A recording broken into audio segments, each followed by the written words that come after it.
question. So the question will somewhat look like this way. So you can clearly see there are two tabs, wherein the first tab is already pressed and it involves statements. There is another tab as well, and the questions are given on the right hand side. There are three parts to it: A, B, and C. So if you click on the first tab, this set of information which is given in statements will be given. This is the complete question you can see with complete set of information on tab 1. This is the tab 2. So if you click on tab 2, the information on the tab 2 will appear. And basically, it's just for your reference. I have shown this slide. The question will definitely be here only. It will not change at all. So this slide will have half of the portion as this and half of the portion as question.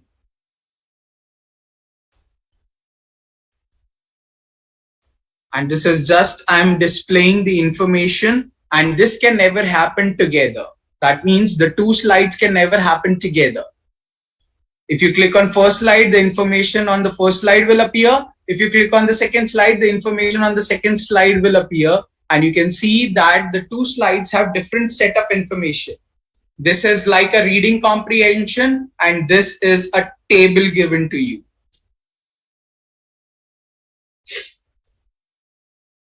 Now, that's the first idea or the first aspect.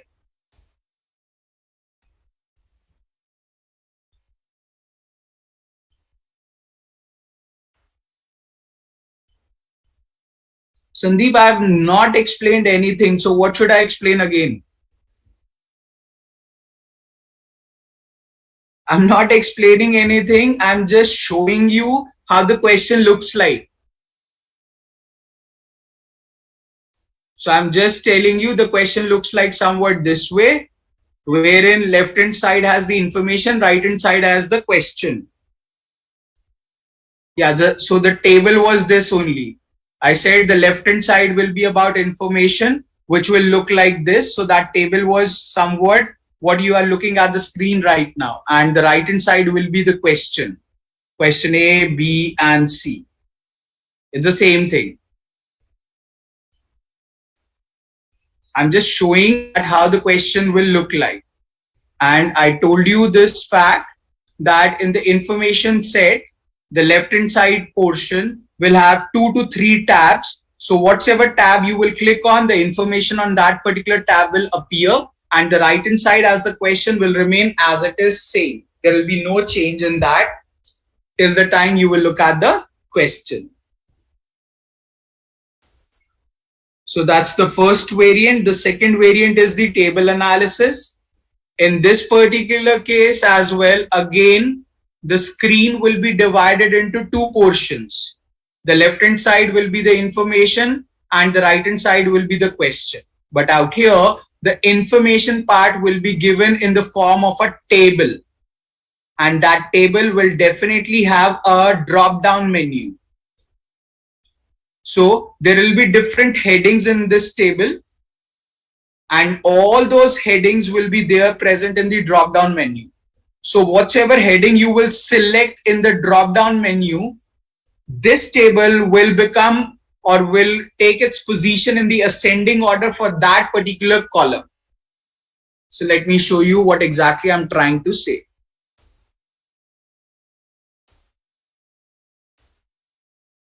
So this is the extract of the question, wherein the left hand side is the information part, right hand side is the question part. Question part remains as it is. The left hand side involves a table and a drop down menu, which you can see on the top, this one.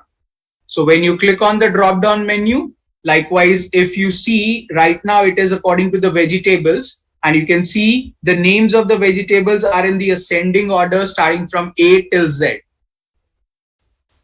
Similarly, now if you look at just the table, now this table is according to the protein. So you just can see that protein is here, which is in the ascending order, and rest of the table is scattered here and there. So protein now has become in the ascending order. Similarly, if you change it to, let's say, carbohydrates, so now the carbohydrates are in the ascending order. Similarly, if you change it to total fiber, now total fiber is in the ascending order. So whatever drop down menu you will select, that particular column will go in the ascending order. Here also the same thing is there. There will be 3 questions associated: question 1, question 2, question 3. If you do all the 3 questions correct, then only you will get the credit for the question. If you do any one question wrong, you won't get any credit for the question at all. So for getting the credit for the question, you need to do all the questions correctly in the same question. That's the second variant. The third variant is the graphic interpretation, wherein a graph will be given to you and the question will be given. Based on it, there will be 2 questions associated and you need to answer these 2 questions. Again, the same condition: if you do all the 2 questions correct, then only you will get the credit for the question. Even if you do one question wrong, no credit for this question. Now, 2 important things associated in the context of IR, integrated reasoning. Firstly, if the options are given in the drop down menu like this, so this is the drop down menu.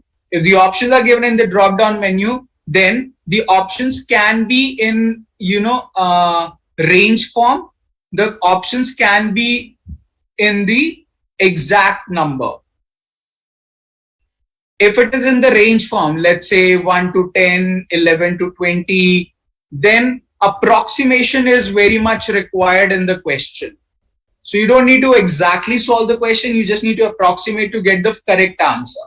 But if exact numbers are given, then you are not expected to apply approximation in that question. You are expected to solve as it is and get the correct answer to it.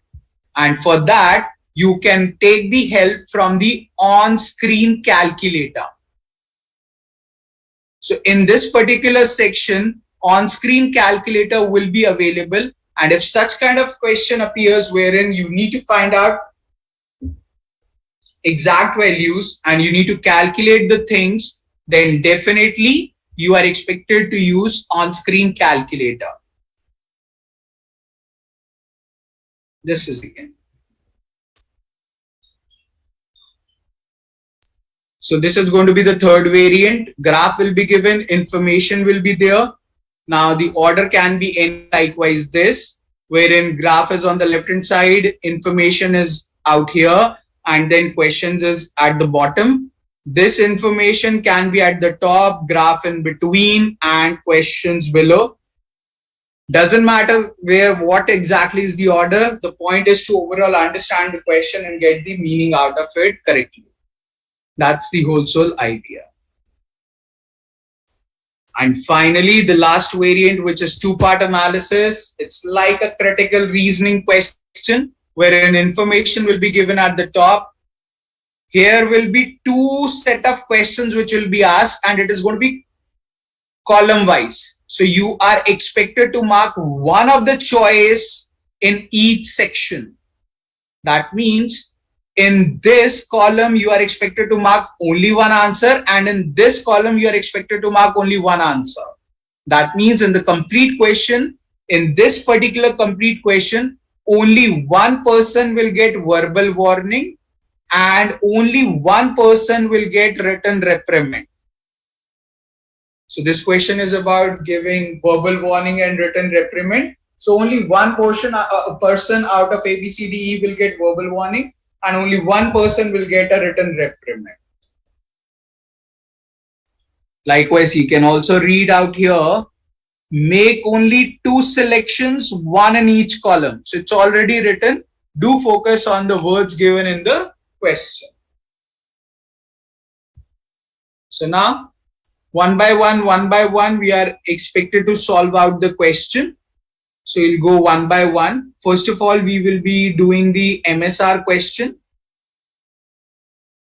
So I have displayed the question in front of you, and in the Viber group, you have the question as well. You are expected to solve out these 3 questions, and you can see the first image and the last image which Tanuja has shared with us are for the MSR question. So just analyze these two and solve out the question. Let us see how you do it. It should not take more than 5 minutes right now. So I'll give you 5 minutes to solve it out and then we'll start our discussion for the same. So you guys try it out. If you have the book, open the book. You can look at the screen as well. And one of the thing is in the last image. The table is in the last image basically. That's the second slide. Am I clear to everyone?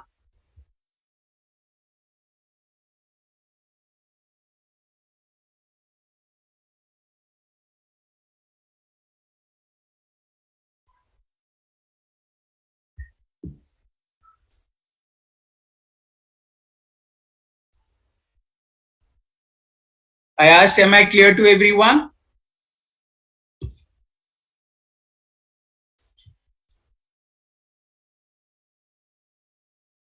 Awesome. Try the question.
Okay, guys. What about others? Sandeep has given his answer. What about others?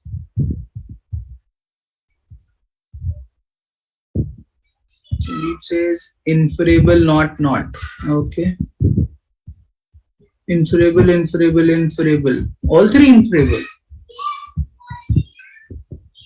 Hmm.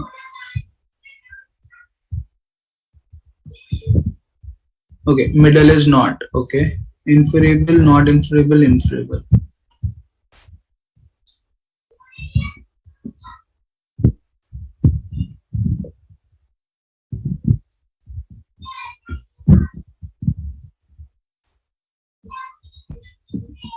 Can you open your mic and explain why B is not inferable?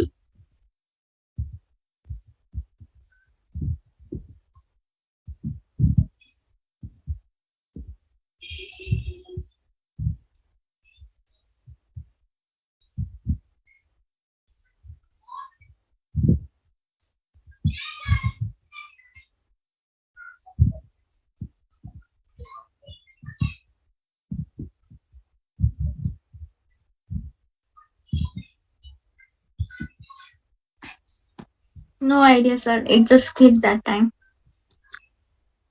Okay. And you said inferable for the A part. How? What made you Oh, realize that it's inferable? because in the RC passage, there's written that investor sentiment and board prestige both showed a negative correlation. And in table, many of those company have underpricing. That's why. Negative correlation and underpricing, how they are connected? How did you get to know? That's my question. What? Okay. Just a general meaning. What do you understand by the word underpricing? Underpricing means the price is set lower than its actual value. And what does negative correlation means? It means that if there is a board prestige, then the share price should be higher. But No. Negative correlation means both will go in the opposite direction. If board prestige will become higher, share price will decrease. yes, I said that. Okay. I meant to say Now tell me one thing. yes. Setting up a price lower than it should have, how is it connected with board prestige? Mm, No of way. the second, yes. So it has to be not inferable. Okay, guys. But why? Yeah. But I'm coming. Tell me. and what does it mean that it has negative sign? No, in Yeah. fire Yeah. thing is I'm coming on to that. Coming on to that. okay. Yeah. Okay, guys. The answers are not inferable for the first part, inferable for the second part, and inferable for the third part. So it's this, and this. Okay. Now, how they are the correct answer, let me explain that. And most importantly, what you need to also understand is that the explanation which I'll be giving is actually the same explanation written in the official guide's concern. So if you look at this particular question in the official guide, so it's not there in official guide, but the GMAT Wiley account, if you open it and open this question, you will see the same explanation given. Now, the very first thing which you need to understand is how to start with these questions.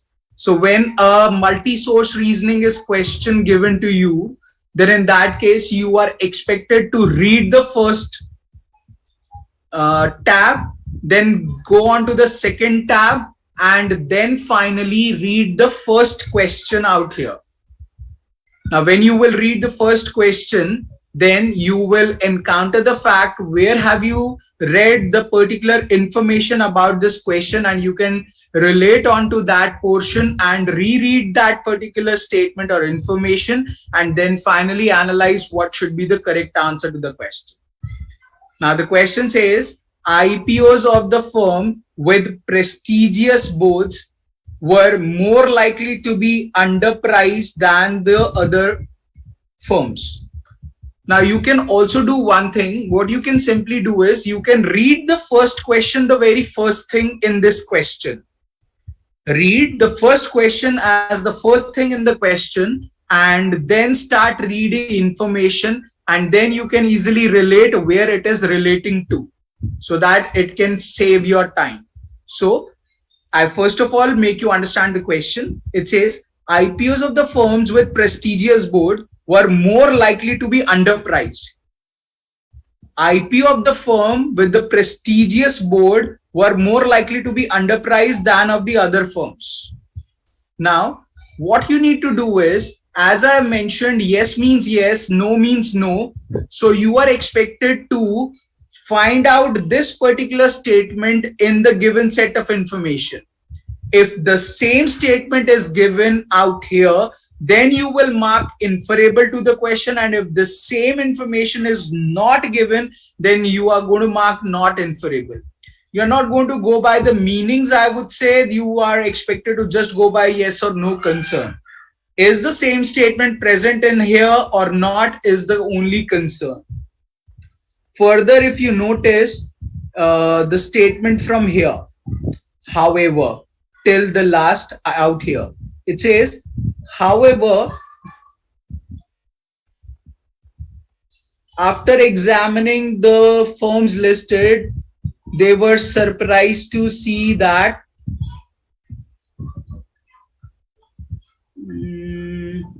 how should I go about it? Wait a second. Just a second, guys.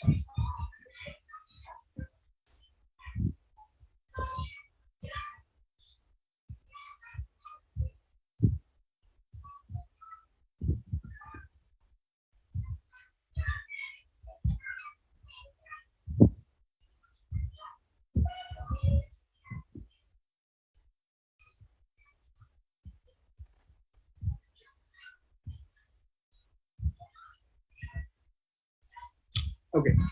Now, if you look at the statement number 14, it says, however, after examining the firms listed, they were surprised to find that they were surprised to find that none of the variables showed a strong positive correlation with IPO pricing.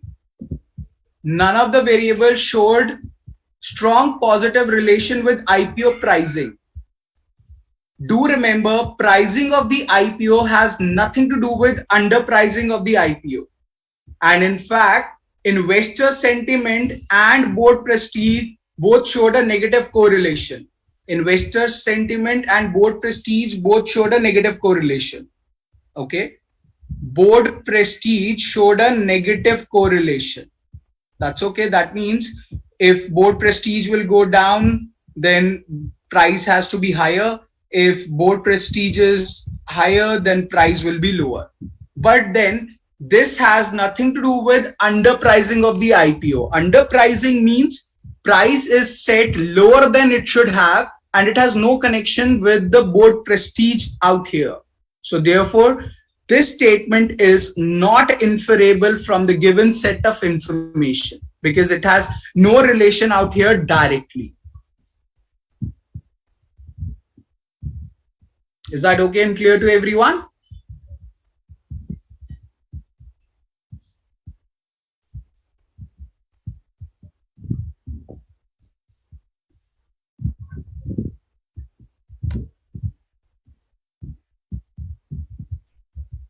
I'm waiting, guys. Please say yes or no.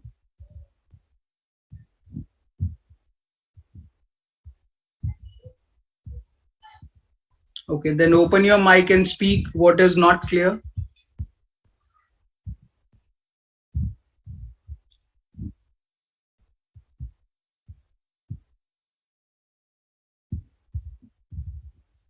So it should be directly stated, or we can't infer that.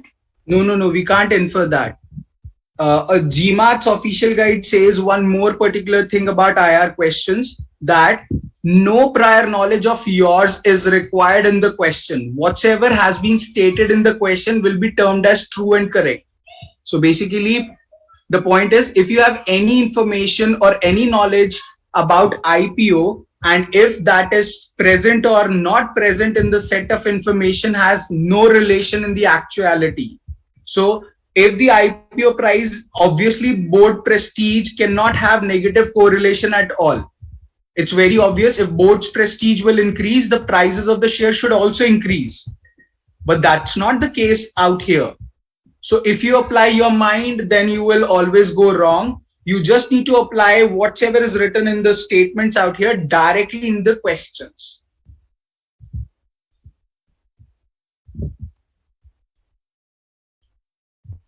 Awesome.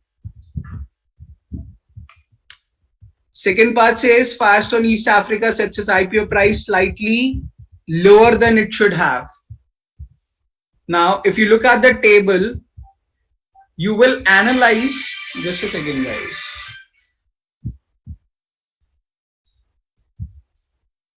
Just a second guys.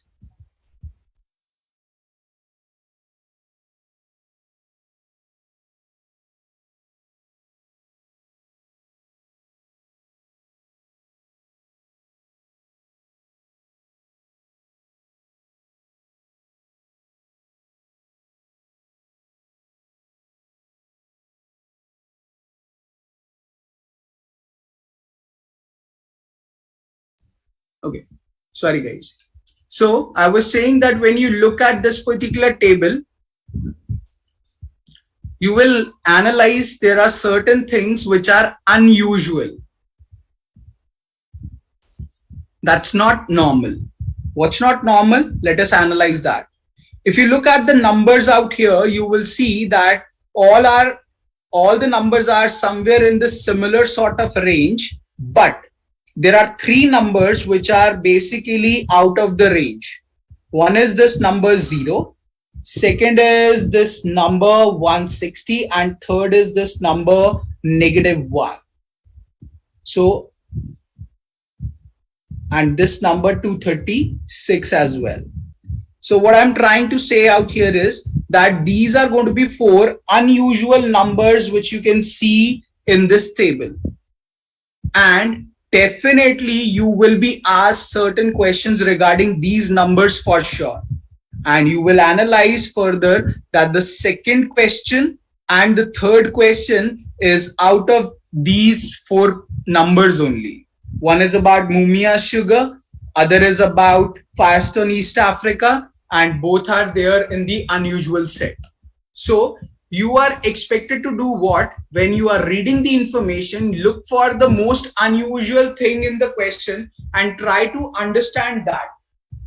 When you will understand that particular nature of the question, automatically it will become very easy to answer the actual question in place.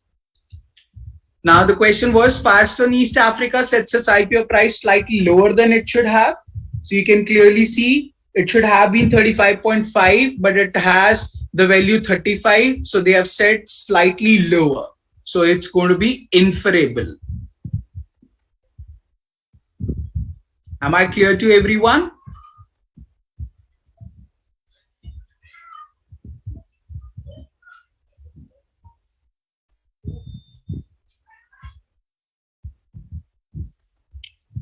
Awesome.